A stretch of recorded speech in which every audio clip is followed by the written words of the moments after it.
glad you could join me on another edition of Handy Law. Continuing with Nigeria's Administration of Criminal Justice Act 2015, we will look at search warrants in this session.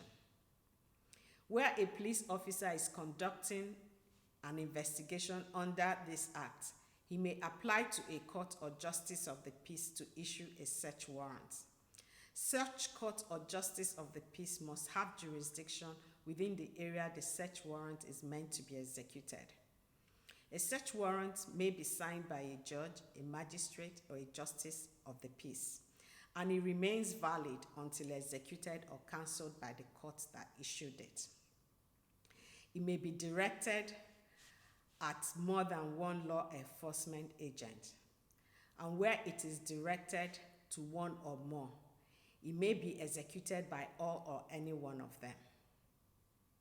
A search warrant may be issued where a court or justice of the peace is satisfied with information on oath and in writing that there is reasonable ground to believe that there is in any property something which has been used to commit an offense or suspected to have been used, or something that there is reasonable ground to believe is intended to be used for the purpose of committing an offense.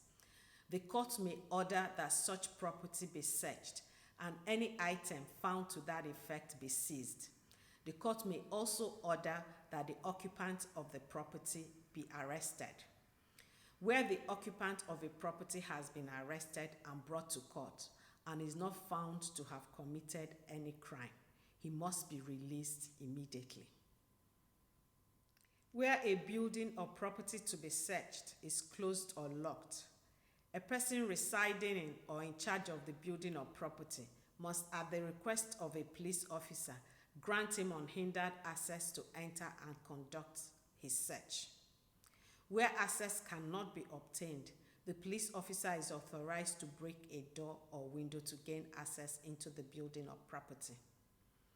Where there is reasonable suspicion that a person found in a building is hiding on his person the article that the police officer is looking for, he may be searched. But if it's a woman, she must be searched by another woman or taken to the police station for that purpose. A search must be conducted in the presence of two witnesses, unless the court directs otherwise. A list of all items recovered must be made by the person conducting the search, and it shall be signed and sealed by all the parties present. Copies shall also be given to all the relevant parties. Anything recovered in the process of executing a search warrant may be kept by the police, taking care to preserve it until trial. A list of all such items recovered and the places where they were recovered from must be drawn up by the officer carrying out the search, and a copy forwarded to the judge, magistrate, or justice of the peace that issued the search warrant. Where a defendant has been charged to court for an offense and there is no appeal or further proceeding in respect of a seized item, the police must return the item to the rightful owner, where it is the defendant, to him or his lawyer.